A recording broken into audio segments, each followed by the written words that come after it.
तो बच्चे आज की क्लास में स्टार्ट कर रहे हैं हम अपने पेपर फोर्थ का लास्ट चैप्टर। तो बच्चे ये भी यूनिट थर्ड ही है। लीजेंडरी फंक्शन के साथ इसकी मिक्सिंग हो सकती है बच्चे। तो आप ये चैप्टर भी ढंग से करके जाएंगे। अब इसमें है तो बच्चे थोड़ा बहुत रट्टाफिकेशन, और वैसे एक्चुअल में ये पूरा पेपर ही लगभग ऑलमोस्ट जो है वो थोड़ा सा याद रखने वाला सा है। तो बच्चे ये चैप्टर भी थोड़ा सा याद रखने वाला तो रहेगा, पर इतना मुश्किल टास्क नहीं है। और इसके कुछ इंपॉर्टेंट आर्टिकल्स हैं जो पेपर में आपको देखने को मिल सकते हैं। तो मैं ये चैप्टर करवा रहा हूँ आपको स्पीड से बच्चे, और आप स्पीड से इसको याद अच्छे से कर लेना। तो बच्चे unit number third, hyper geometric function. तो ये हमारा पेपर फोर्थ है। लीजेंडरी फंक्शन के साथ इसकी मिक्सिंग होती है। तो इस चैप्टर के अंदर पहले हमें कुछ फॉर्मूलाज याद करने होंगे। तो बच्चे सबसे पहले इनको बोलते हैं पोस्चमर सिंबल्स।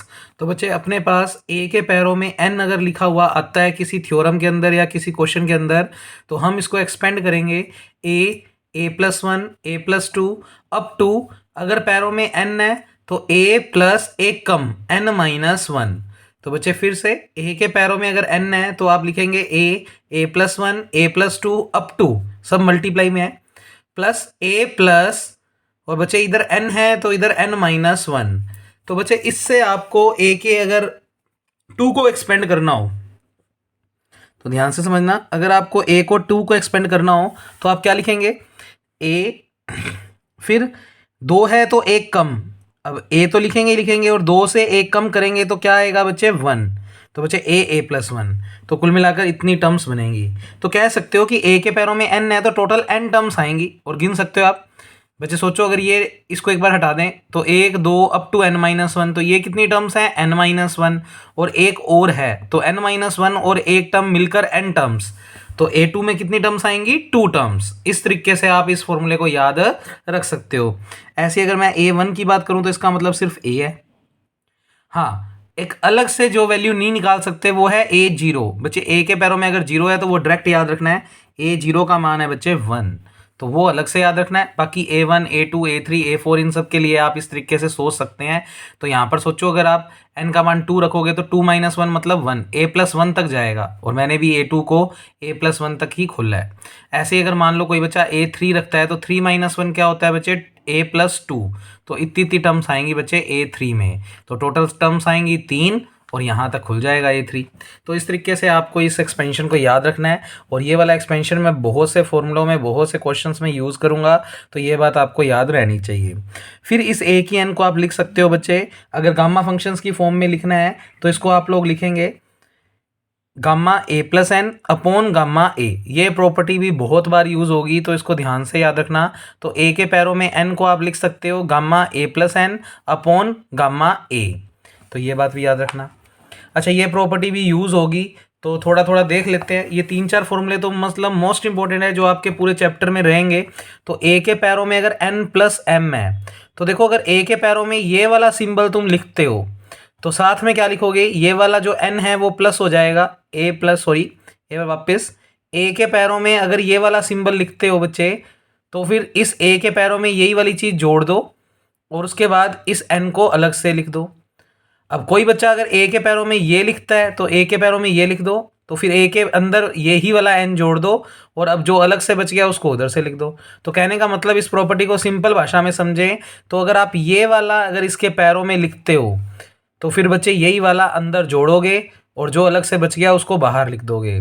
ऐसे ही अगर कोई बच्चा ये वाला बंदा इसके पैरों में लिखता है तो फिर यही वाला बंदा अंदर जोड़ दो, और अलग से जो बच गया उसको अलग से लिख दो। तो ये प्रॉपर्टी इस तरीके से भी लिख सकते हो और इस तरीके से भी लिख सकते हो। फिर a0 को याद रखना है 1। अब ये कुछ नया नहीं है, ये इसी की तरीके से है। सोचो m की जगह बस 1 आ गया, m की जगह क्या आ गया 1, तो m की जगह 1 लिखेंगे तो a1, पैरों में 1 लिखने की जरूरत नहीं है। m की जगह 1 लिखेंगे तो a+1 और पैरों में n इज इक्वल टू, अच्छा n तो n ही है तो a के पैरों में n, a के पैरों में देखो n लिखा हुआ है, ये वाला सिंबल सेम देखो। फिर a+n और m की वैल्यू 1 चल रही है तो m की वैल्यू 1। तो बिल्कुल ये वाला फॉर्मूला और ये वाला फॉर्मूला सेम है, बस m का मान 1 रखा हुआ है और कुछ नहीं किया हुआ। तो आप तो बस ये वाली प्रॉपर्टी रट लो, उसके बाद तो किसी के लिए भी लिख सकते हो।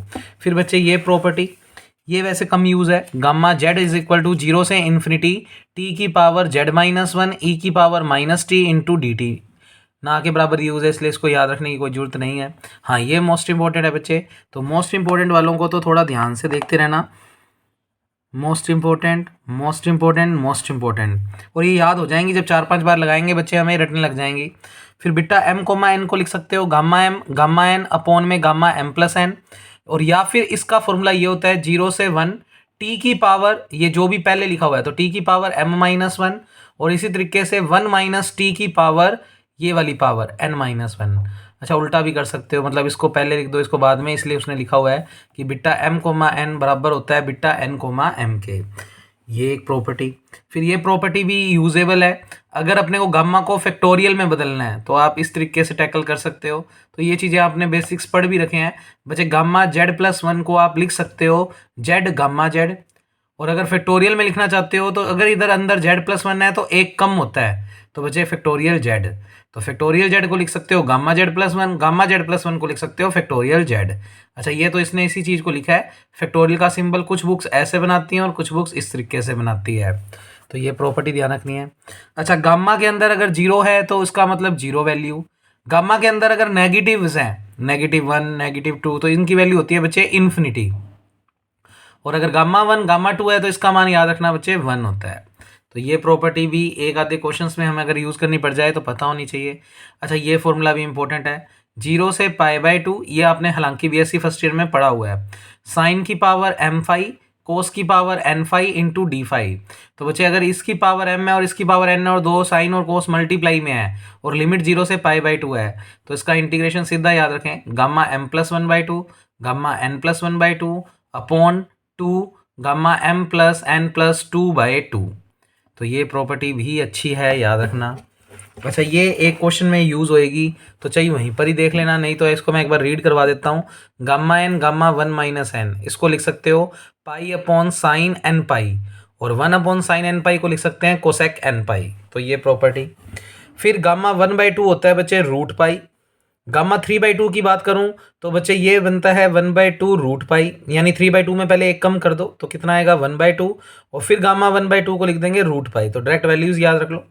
अच्छा, गामा 5/2 में एक कम करो 3/2, फिर 3/2 में एक कम करो 1/2, और फिर बचेगा गामा 1/2, उसको लिख देंगे रूट पाई। तो कुल मिलाकर 3/2 1/2 रूट पाई। तो ये 2-3 वैल्यूज डायरेक्ट याद रख लो, बेटर है। फिर ये प्रॉपर्टीज़ जो साथ में आएगी तब देख लेंगे बच्चे, ये सब उधर ही देख लेंगे बच्चे। तो ये फॉर्मूला एक क्वेश्चन में यूज़ हो रखा है, तो इसलिए मैंने सारे फॉर्मूले पहले आगे लिखवा दिए, जिससे थोड़ी थोड़ी हम अगर क्वेश्चन को पढ़ते रहें तो हमें दिक्कत नहीं आएगी। फिर ये 3 भी इंपॉर्टेंट है बच्चे। 1 माइनस एक्स की होल पावर माइनस ए, इसको लिख सकते हो समेशन n इक्वल टू 0 से इन्फिनिटी, ये वाला जो भी a होगा उसको एज इट इज़ पैरों में n, x की n upon n factorial, x का मतलब ये वाली चीज़ से है, ठीक है। और 1 प्लस एक्स की माइनस ए हो, अगर ये दोनों माइनस हो तो यहाँ पर प्लस आएगा समझ लो, और अगर ये प्लस ये माइनस यानी अल्टरनेट है तो यहाँ पर -1 की n साथ में आ जाएगा, बस बाकी सारा सेम है। तो इस तरीके से आप इस फॉर्मूले को याद रख सकते हो। अच्छा, ई की एक्स का क्या होता है, समेशन n इक्वल टू 0 से इन्फिनिटी एक्स की n अपॉन n फैक्टोरियल। बच्चे ये कैसे लिख रहा है वो मैं बता देता हूँ। ई की एक्स का एक्सपेंशन तुमने कॉम्प्लेक्स की बुक में पढ़ रखा है, 1 + x square upon factorial 2 x की cube upon factorial 3 plus and so on. अब इस पूरे को आप समेशन की फॉर्म में ये लिख दो और ये खोल के देख लो, ये साइड टर्म्स बन जाएंगी। n को रखो 0, फैक्टोरियल 0 कितना होता है 1, x की 0 कितना होता है 1, तो कुल मिलाकर 1 बन गया। n को बढ़ाकर 1 रखो तो x की 1 अपॉन 1 फैक्टोरियल, तो इसको लिख सकते हो ना x की 1 अपॉन 1 फैक्टोरियल। ऐसे 2 रखोगे तो x की 2 अपॉन 2 फैक्टोरियल। तो इस तरीके से आप इनको याद रख सकते हो। अच्छा, इनकी कोई ज़रूरत नहीं है फिलहाल, तो इनको छोड़ दो। अब बच्चे पेपर में डायरेक्ट पूछा जा सकता है कि गोस हाइपरज्योमेट्रिक इक्वेशंस के सॉल्यूशन फाइंड आउट करो, तो आप पेपर में ये आर्टिकल करके आओगे। और अगर सिर्फ गोस हाइपरज्योमेट्रिक इक्वेशन बोलता है तो ये होती है बच्चे गोस हाइपरज्योमेट्रिक इक्वेशन। जैसे मैंने आपको लेजेंडरी वाला चैप्टर कराया था तो उसकी भी स्टैंडर्ड फॉर्म लिखवाई थी स्टार्टिंग में, चैप्टर के स्टार्टिंग में, तो वैसे ही आपको याद रखना। और उसमें भी हमने सोल्यूशन निकालना सीखा था, हमने उसमें याद करो एक डायरेक्ट सॉल्यूशन कुछ मान लिया था, वही काम हम इसमें करेंगे और पूरा फॉर्मूला डिराइव करेंगे। तो बच्चे ये होती है गोस हाइपरज्योमेट्रिक इक्वेशन, गोस हाइपरज्योमेट्रिक इक्वेशन। तो पढ़ते हैं क्या है, x 1 माइनस एक्स ब्रैकेट में y double dash plus bracket के अंदर c माइनस ब्रैकेट में a plus b plus 1 into x y dash, minus का a b y is equal to 0, इसे बोलते हैं गोस हाइपरज्योमेट्रिक इक्वेशन। अच्छा, ये इतनी चीज़ चाहिए याद कर लो, चाहिए जरूरत नहीं है वैसे, बस उसने बोल दिया इस पर्टिकुलर टर्म को हम इतनी को x1 माइनस एक्स को एक नाम दे रहे हैं p0x, और अगर हम इसकी x बराबर 0 पर वैल्यू निकालें तो p0 का मान कितना आ जाएगा, x को 0 रखेंगे तो 0 इंटू कुछ भी 0, तो बच्चे p00 की वैल्यू क्या आ जाएगी 0। हालांकि इसका और कोई मतलब नहीं है। अब बच्चे इसके सॉल्यूशंस निकालने हैं, तो हम रैंडमली इसका सॉल्यूशन जैसे हमने लीजेंड्री में किया था, हमने इसका एक सॉल्यूशन मान लिया y, और y is equal to summation r equal to 0 से इन्फिनिटी a के पैरों में r x की पावर m प्लस r। तो हमने इसका एक सॉल्यूशन, क्योंकि देखो इसको सोल्व करेंगे तो y की वैल्यू आएगी, तो y का आंसर हमने पहले से ही मान लिया समेशन r इक्वल टू 0 से इन्फिनिटी a के पैरों में r x की पावर m प्लस r। और क्या मानकर चले हैं कि जब हम r को 0 रखेंगे तो जो a0 कोफिशिएंट है वो नॉन जीरो है, उसकी वैल्यू कुछ भी आएगी पर 0 नहीं आएगी। फिर बच्चे अब इस वाली इक्वेशंस में सारी वैल्यू रखनी है, तो y तो हम मान ही चुके हैं, ये वाला रख देंगे, पर हमें उसके अलावा y डैश चाहिए और y डबल डैश। तो आप सबसे पहले इसका x के रिस्पेक्ट में एक बार डिफ्रेंशिएशन कर दो। तो बच्चे y का तो हो गया y dash, summation as it is a r as it is, क्योंकि इसमें x नहीं आ रहा। अच्छा, x की पावर n का क्या होता है, n x की पावर n माइनस 1, तो m प्लस आर आगे आ जाएगा, और x की power m plus are minus 1, तो ये आपका हो गया y डैश। अब निकालना है y डबल डैश, तो इसका एक बार और कर दो। तो ए आर कॉन्स्टेंट है, summation as it is, m plus r constant है क्योंकि इसमें x नहीं आ रहा। x की n का क्या होता है, ये n पावर आगे आ जाएगी, तो m प्लस आर माइनस 1 आगे, और x की पावर इस पूरी पावर में से एक कम, तो बच्चे इसमें एक कम करेंगे तो -1 और -1 माइनस का क्या हो जाएगा 2, तो y आ गया, y डैश आ गया, y double dash, y dash हमने खुद मानना है, सॉरी y हमने खुद मानना है, और y डैश और y डबल डैश हमने इसकी मदद से निकाल लिए। ये तीनों वैल्यूज़ उठाकर यहाँ, यहाँ और यहाँ पुट कर दो। तो बच्चे नोट्स के अंदर एक स्टेप एक्स्ट्रा जो किया हुआ है वो बता देता हूँ। पहले x का मल्टीप्लाई इससे भी कर दिया और इससे भी, और y डबल डैश का इससे भी और इससे भी। तो स्टेप देखो क्या बनेगा, x y डबल डैश और माइनस का x square y double dash, तो ये नोट्स में तुम्हें लिखा हुआ मिल जाएगा। अच्छा, सी वाई डैश, और उसके अलावा ये वाला पूरा ब्रैकेट एक साथ और उसका मल्टीप्लाई वाई डैश से हो जाएगा, और माइनस का a b y equal to 0। तो नोट्स में आपको नेक्स्ट स्टेप ये लिखा हुआ मिलेगा, तो अब आपको समझ में आ जाएगा।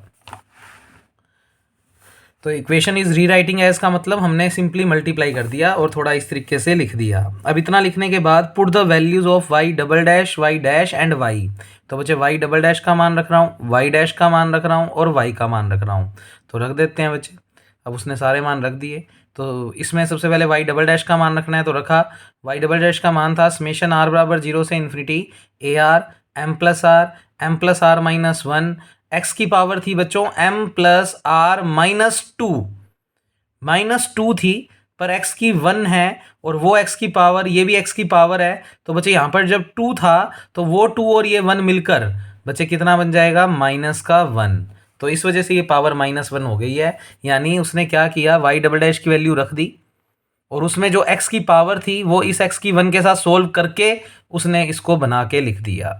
तो सिंपल है, x की 1 है ये, और उसमें x की पावर थी m प्लस आर -2, तो +1 में -2 करेंगे तो क्या बचेगा, -1। इसलिए ये स्टेप सिंप्लीफाई हो चुका है। माइनस, फिर y डबल डैश का मान रखा और उसके अंदर पावर थी -2, और -2 और +2 कट जाएगा तो x की पावर सिर्फ m प्लस आर बचेगी, तो इसलिए x की पावर कितनी बची हुई है, m प्लस आर। तो ये स्टेप अब आपको वैसे खुद से समझ आने चाहिए। तो y डबल डैश का मान रख दिया और एक्स स्क्वायर को अंदर भेजेंगे तो वो 2 और -2 पावर कट जाएगी और x की पावर सिर्फ बचेगी m plus r. Similar y dash का मान रखोगे तो यहाँ पर तो अब कोई x है नहीं, तो कोई पावर नहीं कैंसिल आउट होगी, तो c तो बाहर पड़ा है, और y डैश का मान एग्जैक्टली यही था, एज इट इज़ रख दिया। फिर minus as it is a plus b plus 1 as it is, ये x की 1 है, ये x की 1 है, और y डैश का मान रखोगे तो y डैश का मान ये रहा, देखो ये है पूरा y डैश का मान। अब -1 और ये वाली +1 पावर कैंसिल आउट हो जाएगी तो x की पावर m प्लस आर बचेगी, तो x की पावर देखो क्या बची हुई है, m प्लस आर। फिर माइनस का ए बी और y की वैल्यू हमने जो मानी थी समेशन r इक्वल टू 0 से इन्फिनिटी ए आर एक्स की power m plus r equal to चल रहा है बच्चे 0। तो ये आर्टिकल बहुत सिंपल होते हैं, अगर पेपर में आ जाते हैं तो बच्चे कुछ नहीं करना होता, बहुत ईजी काम है। फिर बच्चे ध्यान से देखें अब किस किस को इकट्ठा किया है उसने, एक्स की m plus are minus one, x की m plus are minus one, ये दोनों टर्म्स को इकट्ठा कर दिया, इसलिए मैंने टिक का निशान लगा दिया। करो मेरे साथ इकट्ठा। समेशन कॉमन आ गया, ए आर कॉमन आ गया, एम प्लस आर और एम प्लस आर कॉमन आ गया। अंदर क्या बचेगा, M plus are minus one और प्लस का सी, और एक्स की पावर भी कॉमन आ रही है तो एक्स की पावर भी मैंने क्या ले ली, कॉमन। फिर बचे ये वाला माइनस का स्टेप एज इट इज। अब बाकी बचे हुए स्टेप है एक्स की एम प्लस आर, एक्स की एम प्लस आर, एक्स की एम प्लस आर। तो जिन तीनों स्टेपों को टिक नहीं किया उनमें से भी बहुत कुछ कॉमन आ रहा है और एक्स की पावर कॉमन आ रही है तो वो ले लेंगे। तो समेशन आर इक्वल टू 0 से इन्फिनिटी, माइनस भी कॉमन ले लिया, ए आर भी कॉमन ले लिया क्योंकि ए आर इसके पास भी है, इसके पास भी है और इसके पास भी है। अच्छा माइनस इसके पास भी है, इसके पास भी है, इसके पास भी है, तो माइनस भी कॉमन। अंदर देखो अब क्या बचेगा, M plus are minus one. फिर ये बचेगा, माइनस तो कॉमन ले चुके हैं, a plus b plus one m plus are, और माइनस कॉमन ले चुके हैं तो सिर्फ बचेगा ए बी, और पूरे में से पावर कॉमन आ रही है एक्स की m plus r equal to चल रहा है बच्चे 0। तो कुछ बच्चे सोचते हैं एम प्लस आर भी कॉमन ले लें, बच्चे नहीं ले पाएंगे। इन दोनों में से तो आ रहा है पर इसमें नहीं है, इसलिए हम एम प्लस आर को कॉमन नहीं ले पाएंगे। अब इतना करने के बाद बच्चे बारी बारी इन स्टेपों को लिखना थोड़ा सा टिपिकल है, टाइम वेस्ट लगेगा, तो हमने इसको क्या किया, थोड़ा इजी बना दिया। हमने m प्लस आर को क्या पुट कर दिया, s। एक बार क्वेश्चन को इजी तरीके से सोल्व करने के लिए हमने m प्लस, क्योंकि देखो m प्लस आर हर टर्म में दिख रहा है तो हमने एक बार इसको s मान लिया, तो रख दो। तो समेशन r बराबर 0 से infinity a r, m plus r को रख दिया s, एम प्लस आर को रख दिया s, तो s minus one plus c, s minus one plus c, x की पावर एम प्लस आर को एस रख दिया तो s minus one, minus as it is, summation as it is, a r as it is, s minus one, a plus b plus one as it is, m plus r को रख दिया s plus का a b, और x की power s is equal to 0। अब आगे solve करते हैं। तो ये स्टेप एज इट इज, ये स्टेप एज इट इज, ये स्टेप सेम है बच्चे as it is. Minus summation a r s square minus s, s का अंदर मल्टीप्लाई किया, इधर एस का तीनों से मल्टीप्लाई कर दो तो a s plus b s plus s, plus का ए भी चल ही रहा है, एक्स के एस चल ही रहा है, बराबर 0। एक एस से एक एस कैंसिल आउट हो गया। अब ध्यान से देखना बच्चे, ये टर्म तो सेम टू सेम चल रही है पूरे क्वेश्चन में। एस स्क्वायर और ए एस में एस कॉमन आ गया, अंदर बचेगा एस प्लस ए। और बच्चे जिनको डॉट कर रहा हूँ बी एस और ए बी, इनमें से बच्चे बी कॉमन आ गया, अंदर बचेगा एस प्लस ए। पूरे में से एक्स की एस चल ही रहा है कॉमन, बराबर में 0 चल ही रहा है। अब बचे इतने इतने में से एस प्लस ए कॉमन आ गया, अंदर बचेगा एस प्लस बी, एक्स की एस चल ही रहा है, समेशन चल ही रहा है, बराबर में 0 चल ही रहा है। बस अब इससे ज़्यादा मैं सोल्व नहीं कर पा रहा, तो मैं वापस एस को वही रख रहा हूँ जो मैंने माना था। एस को मैंने माना था एम प्लस आर, तो एस की जगह रख दो एम प्लस आर, इधर भी रख दिया, इधर भी एम प्लस आर रख दिया, बाकी माइनस वन प्लस सी चल ही रहा है। अच्छा एस को रख दिया एम प्लस आर, इधर भी एस को एम प्लस आर और एम प्लस आर, बराबर में 0।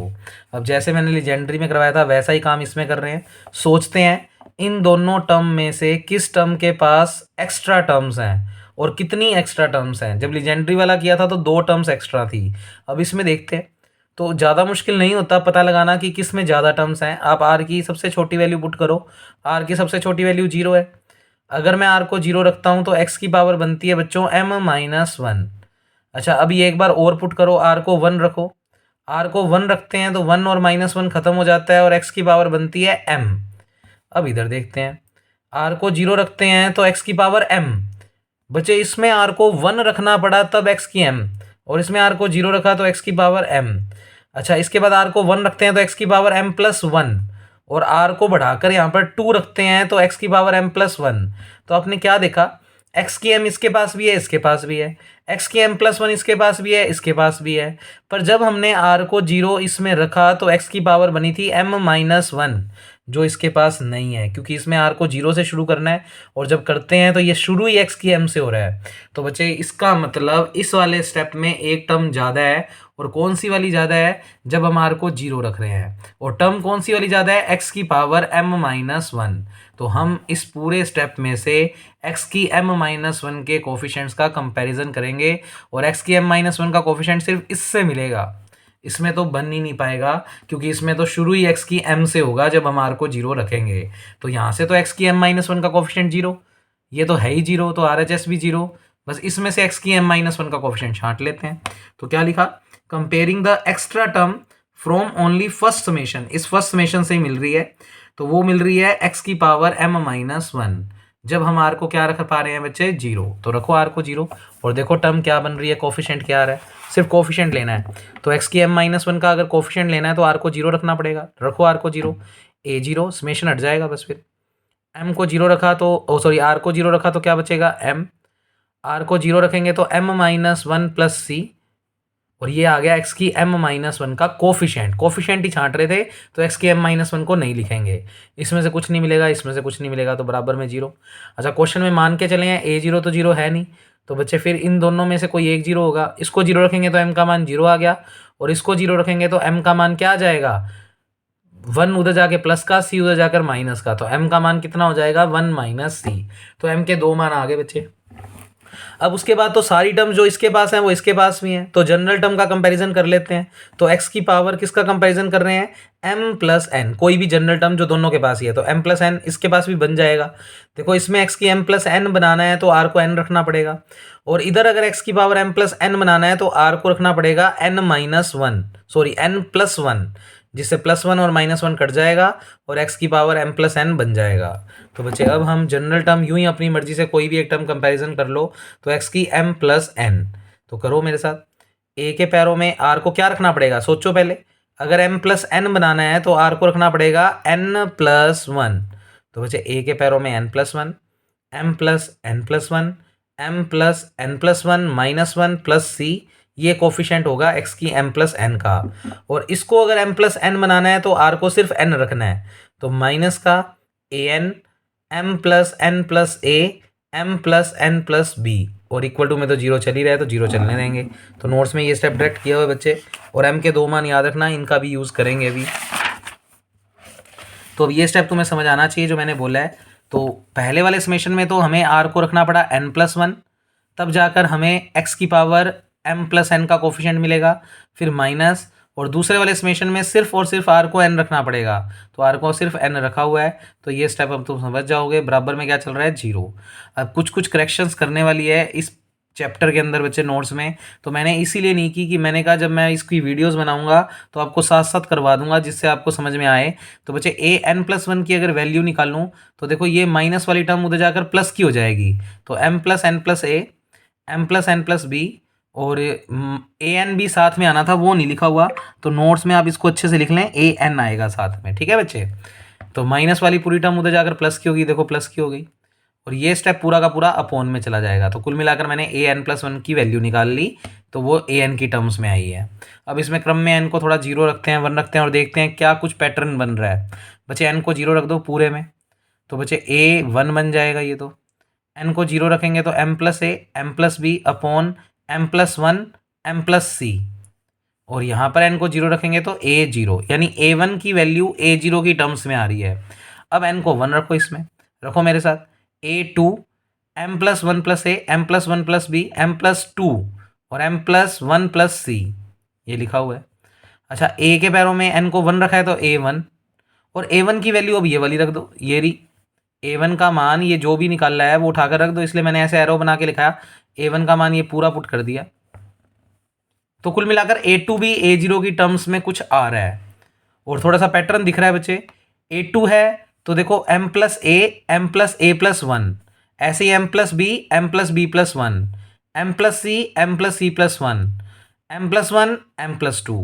तो बच्चे अगर ऐसे ही हम लोग, और साथ में आ रहा है a0, तो उसने देखो इसको एडजस्ट करके भी लिख दिया ऐसे, जो मैं स्टेप बोल रहा था।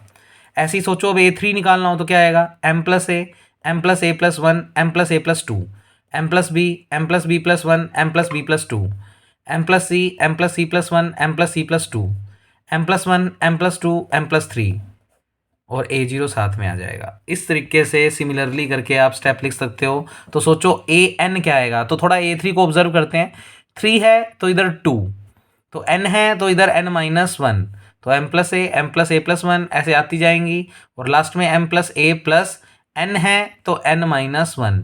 ऐसे सेम पैटर्न b के लिए, तो m plus b plus 1, m plus b plus n-1 into में a0, बटा में c वालों के लिए भी सेम चीज़, क्योंकि देखो 3 है तो 2 आ रहा है, तो n है तो n-1 आएगा, तो यहाँ तक ये भी सही। अच्छा इधर ध्यान से देखो, 3 है तो 3 तक जा रहा है, और 3 टर्म्स आ रही है, तो n है तो n टर्म्स आएंगी, m plus 1, m plus 2 up to m plus n। ये बच्चे फाइनली मैंने ए एन निकाल दिया A0 की टर्म्स में। अब इसको थोड़ा सेट करते हैं। तो मैं सबसे पहले इस पूरी इक्वेशन में m के 2 मान आए थे, तो m के जो 2 मान आए थे मैं लिख देता हूँ। m के 2 मान आए थे, उनमें से एक मान पहले पुट कर रहे हैं। m का एक मान बच्चे आया था 0, तो m को 0 रख दो इस पूरी इक्वेशन में। देखो मेरे साथ, तो ए एन बराबर m को 0 रख दिया तो a plus 1 a plus n minus 1, b plus 1 b plus n minus 1, A0 as it is. m को तो 0 रख दिया तो c plus 1 c plus n minus 1, और m को 0 रख देंगे तो बनेगा 1 2 अप टू n। अब बच्चे ये सारी चीज़ें किसी किसी चीज़ का फॉर्मूला है। मैंने जब ये चैप्टर स्टार्ट करवाया है तो आपको लिखवाया था, इतनी इतनी चीज़ को लिखते हैं a के पैरों में n। इसे फैक्टोरियल फंक्शन ही बोलते हैं बच्चे। ये मैंने खोलना सिखाया था, आज का पहला जो वीडियो स्टार्ट किया उसमें पहला फॉर्मूला यही था बच्चे। सेम b से लेकर यहाँ तक को लिख सकते हो b के पैरों में n, ऐसे ब्रैकेट लगाना है जिससे अपने आप ये फैक्टोरियल को रिप्रेजेंट कर रहा है। अच्छा, इतनी इतनी चीज़ को c की n, वही जो हमने ये वीडियो स्टार्ट किया उसका पहला फॉर्मूला।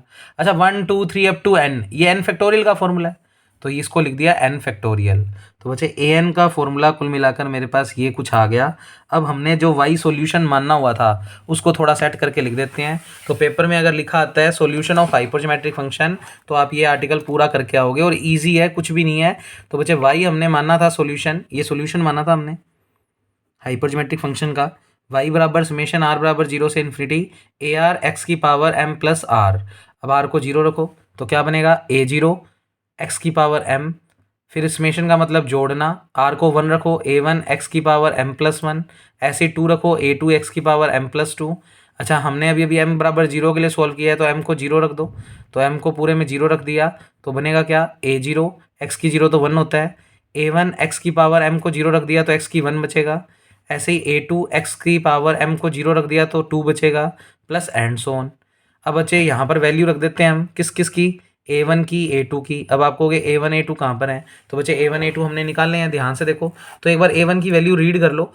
A1 की वैल्यू हमने जो निकाली है पीछे वो A0 की टर्म्स में, A2 भी A0 की टर्म्स में। तो जब मैं A1 और A2 की वैल्यू वो A0 वाली टर्म्स वाली रखूंगा तो A0 कॉमन आ जाएगा, इसमें से भी A0 कॉमन, और इनकी वैल्यू भी A0 की टर्म्स में रखेंगे तो A0 कॉमन आ जाएगा, इसलिए A0 कॉमन लिया हुआ है। तो जब A0 कॉमन ले लिया तो ये तो बन गया 1। अच्छा, A1 का मान रखने के बाद उसमें से A0 कॉमन आ चुका है, तो A1 का मान देखते हैं विदाउट A0 क्या आता है। तुम पढ़ लो, ABC/1 फैक्टोरियल आना चाहिए, तो तुम्हारी मर्जी है। वैसे तुमने A1 A2 निकाल रखे हैं ऊपर, पर वो तुमने m को 0 नहीं रखा था, तो तुम एक काम कर सकते हो, तुम यहाँ से निकाल सकते हो। रखो, A1 का मान क्या आएगा, A1 B1 C1। अच्छा, A के पैरों में 1 मैंने आपको खोलना सिखाया था आज। अगर A के पैरों में 1 है तो इसका फॉर्मूला क्या आया था बच्चे, सिर्फ और सिर्फ A। और B के पैरों में अगर 1 है तो इसका फॉर्मूला आया था B। ऐसे C के पैरों में अगर 1 है तो इसका मान C। तो कुल मिलाकर ABC 1 फैक्टोरियल और A0 तो हमने कॉमन निकाल लिया था A1 वाले वैल्यू रखने पर। तो देख लो, A1 B1 C1 1 फैक्टोरियल और A0 साथ में था, वो कॉमन आ गया।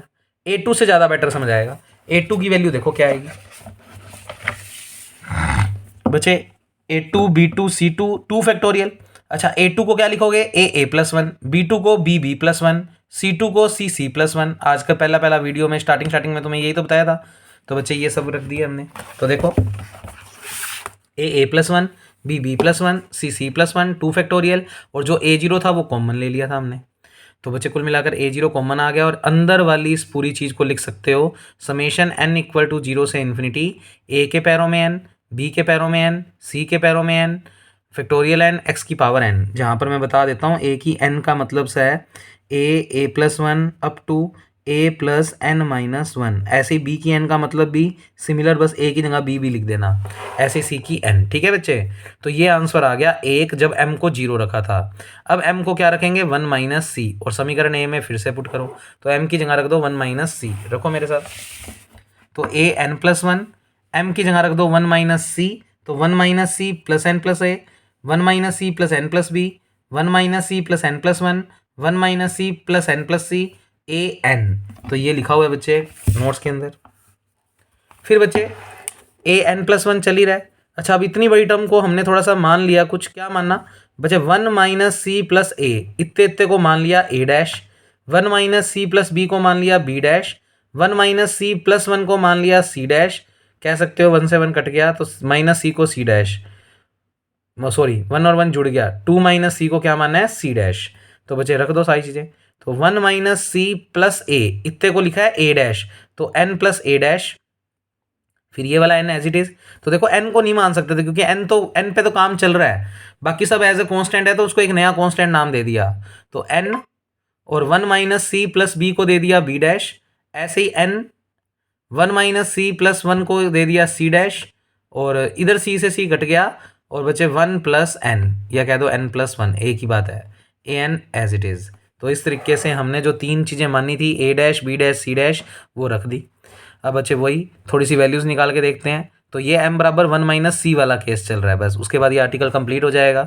तो पेपर में सीरीज सॉल्यूशन आएगा अगर लिखा हुआ, तो आपको ये आर्टिकल करना है, सीरीज सॉल्यूशन भी बोलते हैं इसको, ठीक है। ऐसे लीजेंड्री वाले के लिए भी सीरीज सॉल्यूशन जो हमने पहला आर्टिकल उसमें किया था। n को 0 रख दो, a1 की वैल्यू आ जाएगी, तो क्या आएगी, n को 0 रखेंगे तो a dash b dash c dash, n को 0 रख दिया तो सिर्फ 1 और साथ में a0, ऐसे n को 1 रख दो तो a2 का मान आ जाएगा, a dash plus 1 b dash plus 1 c dash plus 1, 1 plus 1 हो गया 2, 2 को लिख सकते हो 2 फैक्टोरियल। अच्छा यहाँ पर a1 बन गया, a1 की वैल्यू ये वाली पूरी रख दो, तो रख दी पूरी की पूरी इतनी, ये a1 की वैल्यू रखी हुई है। थोड़ा एडजस्ट करके लिख दो, a dash plus 1 b dash plus 1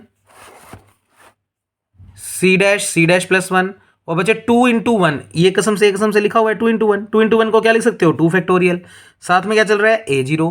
तो कुल मिलाकर इसको अगर लिखना चाहें तो ए डैश प्लस 1 को क्या लिख सकते हो a डैश 2। भाई सोचो ये रहा, a2 को आज ही लिखना सिखाया है a प्लस 1, अब नाम बस उसका a डैश है तो क्या फ़र्क पड़ता है, a डैश लिख दो a डैश प्लस 1।